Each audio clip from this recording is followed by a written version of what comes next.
Привет, друзья! Добро пожаловать на мой подкаст по-русски издалека. И, как всегда, с вами ваш хост Сергей. Но сегодня я снова не один. Сегодня с нами Тая. Привет, Тая! Да, всем привет! Как у тебя дела?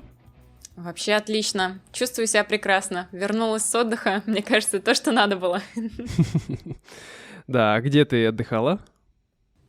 Я ездила в Таиланд на 12 дней, но путешествие было очень классным. Я прям действительно отдохнула и даже соскучилась по дому.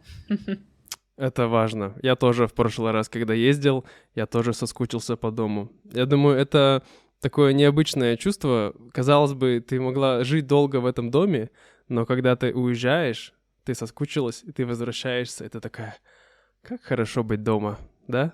Да, ну потому что это для нас привычное, нет ничего нового, и как бы организм немножко отдыхает на самом деле, когда нет ничего нового, и не надо ничего там исследовать, например, изучать. Это точно. Но сегодня мы не будем говорить о путешествиях, хотя мы очень любим эту тему. Сегодня мы будем говорить на немножко более серьезную тему, а именно ментальное здоровье и то, как вообще люди справляются с этим. Мне кажется, что еще лет 20 или 30 назад эта тема в российском обществе почти совсем не звучала. Но сейчас почти каждый второй, каждый третий ходит к психологу, к психотерапевту, и это уже абсолютно нормально, хотя раньше это было уделом, скажем, фриков в какой-то степени. Вот. Ну да, знаешь, как наши бабушки, например, которые такие, или там, поколение родители или бабушек, которые, что? Какой психолог? Я без психологов, и нормально все со мной. Ты такой, нет, не нормально. Да, к сожалению, более взрослое поколение считает, что лучший из психолог — это твой друг, твоя сестра, твой брат, твой муж, а иногда даже твой ребенок.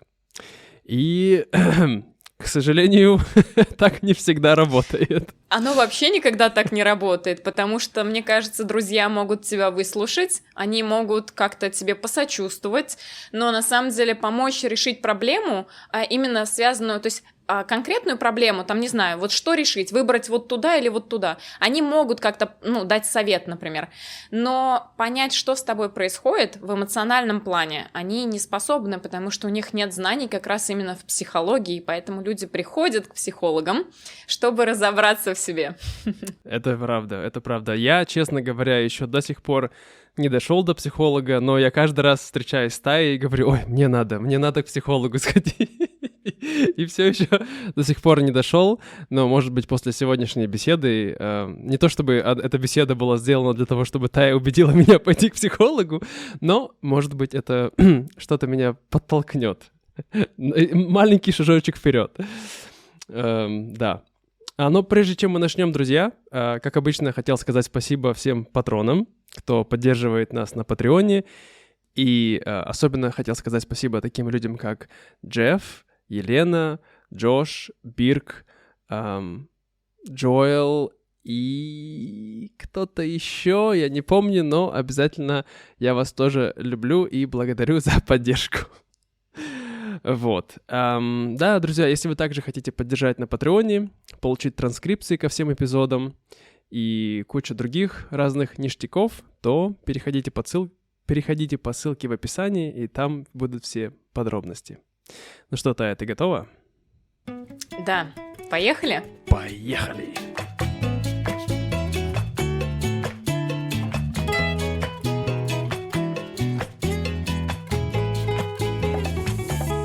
Давай начнем с того, когда вообще люди говорят, мне нужно пойти к психологу, к психотерапевту. Как ты думаешь, от чего это происходит?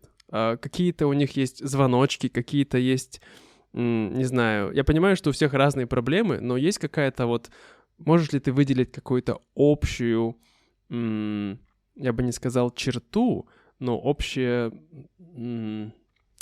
как это даже описать? Ты понимаешь, о чем я пытаюсь сказать? Да, я понимаю, о чем ты, и знаешь, на самом деле, мне кажется, вот как раз ты правильно сказал, у всех оно очень разное. Я понимаю, что решение принимается в некоторых случаях спонтанно, в некоторых случаях оно вот как у тебя довольно долго вынашивается, и вдруг что-то такое происходит, после чего люди понимают, что либо я иду и делаю свою жизнь лучше, либо я остаюсь там, и, скорее всего, будет очень плохо. То есть мне кажется, то есть я говорю в любом случае, все, что я буду сегодня говорить, это я говорю через себя, через призму своего понимания, и мне кажется, что люди в основном идут туда, потому что у них внутри есть какая-то боль. Их либо не устраивает что-то, что происходит в их окружении, и они хотят это разрешить, они хотят найти ответы на какие-то собственные вопросы, либо им очень плохо внутри, и они из-за этого хотят как-то разобраться с этим, то есть избавиться от этой боли. Почему ты, например, хотел бы пойти к психологу, но так и не дошел? Это хороший вопрос. Я думаю, что для меня лично, могу определить такую главную вещь, которая мне, как сказать, меня подталкивает на идею того, чтобы сделать такие, сходить на такой сеанс, скажем, психотерапии. Это, наверное, какая-то внутренняя тревога. Я бы сказал, еще, может быть, года 3-4 назад я даже не знал, что такое тревога. То есть, мы все знаем это слово «тревога, тревога, римляне атакуют», или что-то такое, да? Но вот что такое внутренняя тревога, я думаю, что не все люди до конца понимают, и не все могут вовремя это определить и осознать. Но это такое чувство, когда ты чувствуешь себя неспокойно, ты чувствуешь себя, что ты не можешь расслабиться, возможно, ты дышишь немножко быстрее, чем обычно, и вот это чувство, такое беспокойство, оно не отходит, оно не проходит, и тебе нужно как-то с ним справляться, вот, и как бы у всех оно вызвано разными триггерами, разными вещами. Из-за этого чувства я периодически думаю, что, может быть, мне стоит сходить, чтобы мне помог профессионал справиться с моей тревогой, например. Знаешь, что я могла бы добавить тебе в это, что есть разница между страхом и тревогой. Страх — это когда ты понимаешь адрес, из-за чего тебе страшно, а тревога, когда ты не понимаешь адреса, тебе просто как бы вот это ощущение небезопасности. Что-то происходит, ты как бы нервничаешь, с тобой вот это вот учащение дыхания, это все действительно как бы показывает тебе, что да, ты сейчас тревожный. И то, что ты сказала в начале, тут знаешь, какая интересная штука? Очень часто люди будут жить в той или иной эмоции, даже не осознавая, что это с ними происходит. И поэтому очень важно, и сейчас особенно на Западе у нас есть такое понятие, как эмоциональное, как это сказать сейчас? Эмоциональный интеллект. Это как раз говорит о том, когда люди могут понимать, что с ними происходит, какую эмоцию они испытывают, и, исходя из этого, соответственно, как-то решать этот вопрос. Да, я слышал о такой вещи, как эмоциональный интеллект, и я думаю, что это действительно то, что нужно развивать. Я думаю, что у кого-то, так сказать, его больше, у кого-то меньше, скажем, в общем, но я уверен, что если ты будешь уделять внимание на определенные эмоции, то ты можешь со временем улучшать свое понимание этих эмоций. Вот. Хотя, конечно, есть люди, которые более эмпатичны, да, и они лучше могут замечать чужие эмоции, реже свои, обычно чужие легче замечать, как ни странно. Вот, да, но есть люди, у них очень низкий эмоциональный интеллект. Я не хочу, так сказать, никого не то чтобы обидеть. Это неплохо, нет, я не думаю, что ты кого-то обидишь, это знаешь, как бы вот кто-то бегает быстро, а кто-то не может так быстро бегать, это просто, такая способность. И, кстати, я недавно узнала от своих психологов, что эмоциональный интеллект, так же как эмпатия, может развиваться. И она развивается посредством того, что ты узнаешь про эти эмоции, ты узнаешь больше информации, ты начинаешь это практиковать. Вначале как бы в песочнице, в безопасной среде, когда вот мы собираемся, например, группой, и мы практикуем на друг друге, а что мы видим, а что мы чувствуем. И это вот такой вот как бы происходит тренинг самого себя, чтобы лучше понимать, что с нами и что с другими. Угу. Интересно, интересно. И, кстати, интересную вещь, которую ты сказала, о том, что легче замечать эмоции других, чем себя. Мне тоже мой психолог поделился такой интересной штукой, что, оказывается, если мы сами не можем испытывать какое-то чувство, мы не заметим его в других. То есть твоя возможность, например, быть эмпатичным и чувствовать, что проживают другие, это значит, что ты сталкивался с такой же эмоцией раньше, и ты замечаешь ее в других. Просто, возможно, у тебя связи с собой нет, но при этом всем это значит, что ты способен на это. То есть, как бы ты об этом в курсе. Вот. Интересно. Как бы чаще всего мы чувствуем даже через других, мы думаем, о, я там его отрефлексировал, и там считал и так далее. Мы на самом деле чувствуем только свои эмоции, потому что как другой даже ту же боль проживает или радость проживает, мы не можем сказать, но мы через себя можем это почувствовать. Как это по-русски называется? Compassion. Сочувствие, да? Да? Сопереживание, да. То есть мы не переживаем, мы сопереживаем. И это большая разница, конечно. Хорошо. Так, ну, давай, если поговорим немножко в общих чертах. Я думаю, что у других людей, я сказал, наверное, самая большая проблема, это, опять же, мне кажется, у меня нет статистики. Вообще, все, что сегодня будем говорить, друзья, это чисто наше субъективное мнение. Не принимайте его не то чтобы всерьез, но проверяйте. На свой счет, может быть, да. Да, проверяйте. Да, но мне кажется, что у многих людей есть стресс. Да, стресс из-за работы, стресс из-за денег, стресс в отношениях с семьей, с родителями. И вот, как ты определишь понятие стресса? Что такое стресс, по-твоему? На мой взгляд, это что-то очень нестабильное, твое нестабильное состояние. Оно близко очень, мне кажется, тоже с тревогой, туда это может добавляться. Ощущение небезопасности в том числе из-за каких-то ситуаций. То есть почему, например, из-за работы? То есть ее либо слишком много, и она тяжелая, и ты боишься, что ты не справишься, либо у тебя ее слишком мало, и ты, например, не зарабатываешь достаточно, чтобы обеспечить свою безопасность, как бы есть каждый день, там жить где-то и так далее. То есть оно все скатится именно, я думаю, к такому экзистенциальному страху за свое существование. Угу. Интересно, как глубоко ты сразу копнула. Я знаю, ты этого не ожидал. Да, но это правда. Я думаю, что если пытаться до конца глубоко разобраться, да, обычно люди этого не замечают. Они не думают, что, о боже, если я не буду работать, я умру, да? А ведь глубоко внутри это и есть сам смысл, почему мы как бы тревожимся, потому что мы думаем, что какая-то даже маленькая штука, вот там по длинной-длинной цепочке приведет нас к тому, что мы умрем. Это да, это очень интересная идея о том, что действительно наши все страхи в конце концов сводятся к страху смерти. Не знаю, это правда или нет, но звучит логично для меня, мне кажется. Потому что когда люди боятся змей, допустим, да, боятся, не знаю, тараканов, они боятся чего? Что змея их укусит, они умрут, таракан, не знаю, прыгнет им в глаз, и... Не знаю, я не боюсь тараканов, мне просто они неприятны. Да. Но... Ага, что ты хотела сказать? Не-не, у меня такая же штука с тараканами, я поэтому говорю, что да. Не, ну просто есть такой прям вот страх у моей жены. Ну, она не говорит по-русски, поэтому она не будет знать, о чем я здесь говорю. Но это такой просто страх, у нее страх змей. Как бы, ну, тут ничего такого нету, то есть это страх, но он прям вот сильный. То есть, когда она видит змею, она даже смотреть на нее обычно не может. В последнее время мы играли в настольную игру, где там были картинки со змеями, там было много животных, и каждый раз, когда там появлялась карточка со змеей, она просила положить какие-нибудь жетончики, чтобы закрыть лицо этой змеи.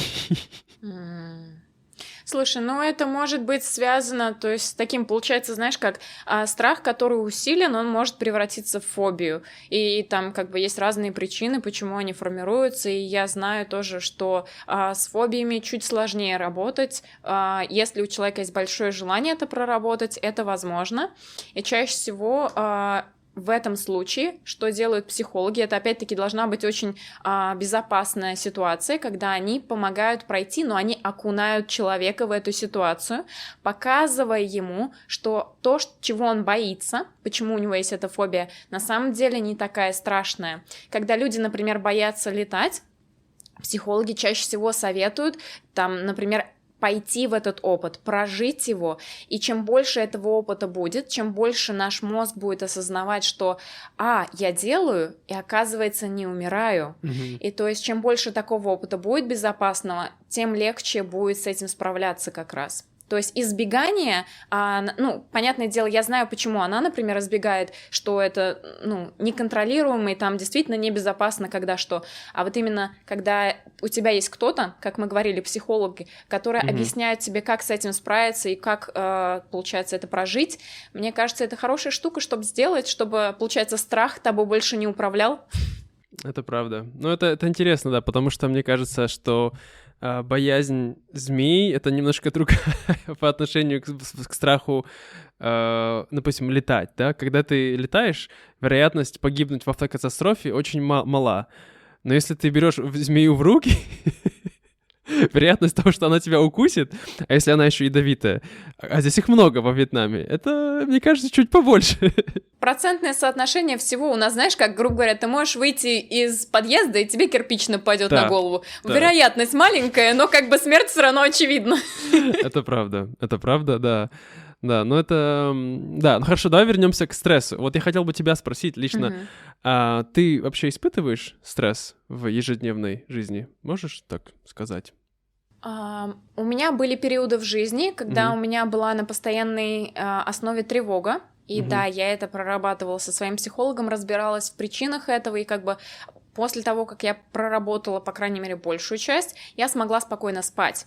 То есть, например, раньше я не понимала, что мой такой беспокойный сон, что я просто не могу заснуть нормально, что я там просыпаюсь в течение ночи. Это связано с тревогой. И как бы, соответственно, когда это все ушло, мне стало легче спать, я просыпаюсь более бодрая и так далее. И напомню еще раз вопрос, мне кажется, немножко ушла от темы. Нет, я про стресс спрашивала. Я говорю, испытываешь ли ты стресс в ежедневной жизни? Ага. То есть и в ежедневной жизни, мне кажется, прям вот так я не испытываю, в основном потому, что моя ежедневная жизнь — это вот компьютер, мои ученики, и... Но при этом я испытывала большой стресс сейчас, когда летала, вот в путешествие, получается, ездила, потому что все новое, и ты, например, не знаешь, а вдруг что-нибудь, например, вчера это было, я стояла на автобусной остановке, ждала автобуса, чтобы доехать до аэропорта. Да, у меня было 3 часа времени, но я боялась, а вдруг он не придет? Вдруг он опоздает, вдруг я опоздаю, а что произойдет? И вот эта тревога, как бы она у меня поднималась, то есть она вызывала у меня стресс, потому что это новая ситуация. И, в принципе, новые ситуации очень часто у нас вызывают стресс. Это правда, но как ты думаешь, есть ли какой-то универсальный способ работать с такими тревожными ситуациями, со стрессом? Ну, если не говорить про походы к психологу и проработки именно каждого конкретного случая, есть какой-то вот, минимальный, так сказать, трюк, который поможет тебе успокоиться, по крайней мере, ненадолго? Слушай, наверное, прямо вот сейчас я не знаю, чтобы на это ответить тебе, потому что у меня пока нет ответа на этот вопрос. Я, наверное, просто его пока проживаю. Я принимаю себя в этот момент, то есть, что да, вот сейчас мне стрессово, я пока ничего не могу с этим сделать, но я могу сделать какие-то действия, чтобы убедить свой мозг, что это на самом деле не так страшно. То есть я, например, вчера подошла к людям, которые передо мной стояли, и спросила: а вы тоже едете в аэропорт? Они такие: да. Я вижу, что они с чемоданом, я понимаю, что если, я не одна, уже становится легче. Ты понимаешь, что да, автобус просто там каждые 30 минут ходит, надо еще подождать, и все. Вот. Есть... Но универсального сейчас, наверное, нет, потому что я тебе говорила за кадром ранее, что сейчас прохожу тренинг, связанный с эмоциями, и мы еще пока не дошли до вот как раз стресса, тревоги и страха.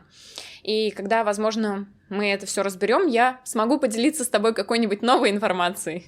Это будет очень классно сделать апдейт. И, друзья, обязательно, если вам нравится такая тема, то пишите нам на e-mail, отправляйте свои аудиосообщения. Что вы думаете, как вы боретесь со стрессом, как вы работаете, как вы себе, как это сказать, что вы, в общем, делаете, чтобы ваше ментальное здоровье было более сбалансированное, более стабильное? Кстати, Сергей, а я знаю, что ты, в принципе, занимаешься, более-менее каким-то спортом, по крайней мере, я знаю, видела, что ты йогой пытался заниматься, то есть ты много активностей делаешь. Как ты думаешь, тебе это помогает справляться со стрессом? Безусловно. Безусловно. Я могу сказать, что моя самая психологически спокойная часть дня — это утро. То есть я просыпаюсь, и, наверное, с момента того, как я проснулся, до, наверное, завтрака, к сожалению, мои завтраки сейчас не всегда спокойны, я объясню чуть-чуть попозже, почему, то вот это время, когда я гуляю с собаками, я изучаю языки, я гуляю с собаками, я либо хожу пешком гуляю, просто либо разговариваю, отправляю аудиосообщения моим друзьям, либо слушаю какие-то подкасты, либо занимаюсь йогой, либо хожу в спортзал. И все эти вещи в большинстве своем, они дают мне очень позитивное влияние на мою психику. Потому что я нахожусь обычно в моменте, я сильно не переживаю, и я стараюсь не читать никакие новости.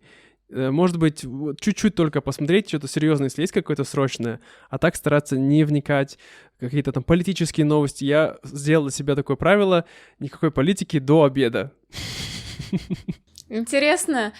Слушай, ты тоже рассказал это что у тебя есть некая рутина, то есть есть некий список вещей, которые ты каждый день повторяешь.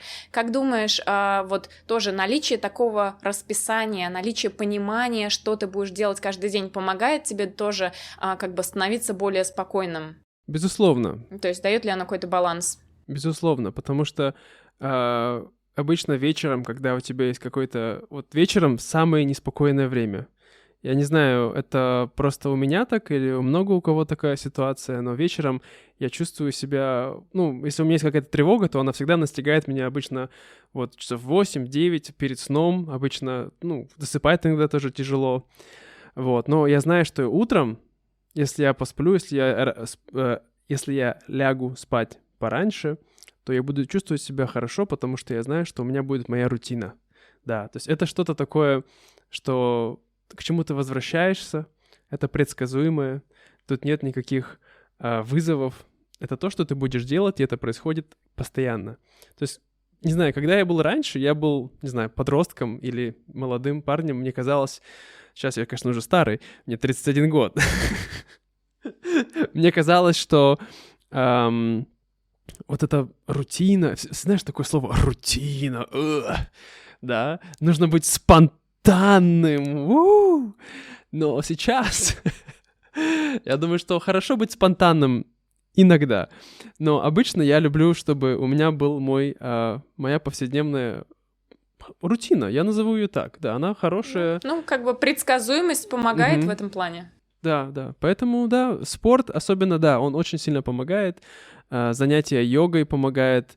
Занятия... Вот у меня они абсолютно разные. Когда я занимаюсь йогой, я чувствую себя одним способом, так сказать, эмоционально. Тоже бывают вызовы на самом деле. Когда я занимаюсь йогой, я стараюсь находиться в настоящем моменте, но периодически всякие мысли приходят в голову и тоже меня атакуют в моменте занятия йогой. Казалось бы, самое такое спокойное, расслабленное время, но не всегда. Когда я занимаюсь в спортзале, как правило, я слушаю какую-то такую сильную музыку, типа рок, металл или хип-хоп тоже, такую энергичную. И там у меня проходит именно через такое сильное физическое напряжение. И я тоже нахожусь в этом моменте. Я испытываю какую-то боль, да, когда я преодолеваю эти физические упражнения. Это по-разному, но все это и то, и другое помогает мне находиться чуть более в настоящем моменте. Я бы сказал так. И мне кажется, в том числе, когда ты вот усиливаешь какую-то эмоцию, ты вот, как ты говоришь, да, как бы ты ее, ну вот в зале, соответственно, усиливаешь это музыкой, своими действиями, ты ее проживаешь сильнее, и поэтому потом тебя отпускает, конечно. То есть очень часто, когда мы блокируем какие-то эмоции, мы не даем ей прожиться именно вот в полной мере, она никуда не уходит, потому что она как раз не прожита. И это классно, когда мы можем себя, получается, в мир выдавать таким, какими мы должны быть. Вот. Да, это правда, это правда. А ты, что ты делаешь? Есть какая-то у тебя рутина, которая помогает тебе чувствовать себя лучше в ментальном плане? У меня, знаешь как, я живу немножко по другому принципу. Почему-то раньше у меня как раз было такое, что я все планировала, все прям выписывала, все делала, а сейчас мне спокойнее живется, когда у меня этого нет. У меня есть расписание, оно существует, но при этом в течение дня я стараюсь прислушиваться больше к себе. Вот я проснулась, я такая, так, о чем мне хочется? Если у меня прям не запланирована какая-то вещь, то есть там класс или еще что-то, то, скорее всего, я просто буду как-то себя ощущать. Что вот мне сейчас? Хочу ли я есть? А может быть, я на прогулку хочу пойти? А может быть, музыку послушать или в душ сходить? То есть, и вот такие вещи я буду стараться больше к себе прислушиваться. И почему-то оно мне дает больше отклик, чем рутина, которой я должна следовать вне зависимости от того, что в этот момент хочет мое тело. Видишь, как интересно. Получается, у нас абсолютно разные подходы, но они работают для тебя, твой, для меня мой, да? И да? Это здорово. Потому что у меня как раз-таки наоборот, что бывают дни, когда я просыпаюсь очень уставший, я просыпаюсь, что я ничего не хочу делать, но я такой, так, соберись, давай. И вот этот момент, когда я собрался, знаешь, вот эмоционально, физически, я начинаю делать мои дела, которые иногда мне не хочется ничего делать. Я вот просыпаюсь, и мне тоже ничего не хочется. Но когда я начинаю делать, и когда я их сделаю, то я чувствую себя намного лучше. Я чувствую, что я смог, я преодолел, я молодец. Вышел победителем. Да, я победитель по жизни. Вот. Дорогие друзья, на самом деле наш подкаст подходит к концу, но наша беседа с Таей еще не закончена. Дело в том, что, возможно, вы знаете, что теперь я решил ограничить все мои подкасты только 30 минутами, потому что это занимает много времени для редактирования и также для того, чтобы моей сестре сделать субтитры, нет, точнее не субтитры, транскрипцию и все такое. Однако у нас есть нетранскрибированная беседа с Таей, которая будет проходить после этого времени, после окончания 30 минут, но это уже беседа для, конечно, патронов. Так что если вы хотите стать патроном, если вы хотите слушать дальше нашу беседу с Таей сегодняшнюю о психологии, о ментальном здоровье, там, может быть, не будет еще 30 минут, но, может быть, 10 минут. Мы посмотрим, как пойдет. Вот, то обязательно регистрируйтесь. Ссылка в описании, я уже сказал. Достаточно стать просто самым, мне кажется, $4. Да, это самая минимальная стоимость. Можете заплатить в месяц и можете слушать полную версию нашего подкаста. Хорошо. Тая, давай попрощаемся с ребятами, а потом продолжим. Хорошо. Уже для своих. Все, друзья, спасибо еще раз, что слушали. И, как я уже сказал, обязательно пишите ваши комментарии в Дискорде, под видео, потому что сейчас мы начали постить также наши подкасты на YouTube. Вот. И да, также можете в Spotify тоже пишите. И какой вопрос мы зададим ребятам? Как ты думаешь, Тая? Может быть, думали ли вы когда-нибудь о том, чтобы пойти к психологу, и пошли ли вы, или что вас остановило от похода к нему? Или ходите ли вы к психологу вообще? Да. Хорошо. Вот эти вопросы можете ответить в комментариях и в других в местах, где я уже перечислил.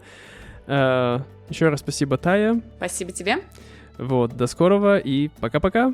Пока-пока.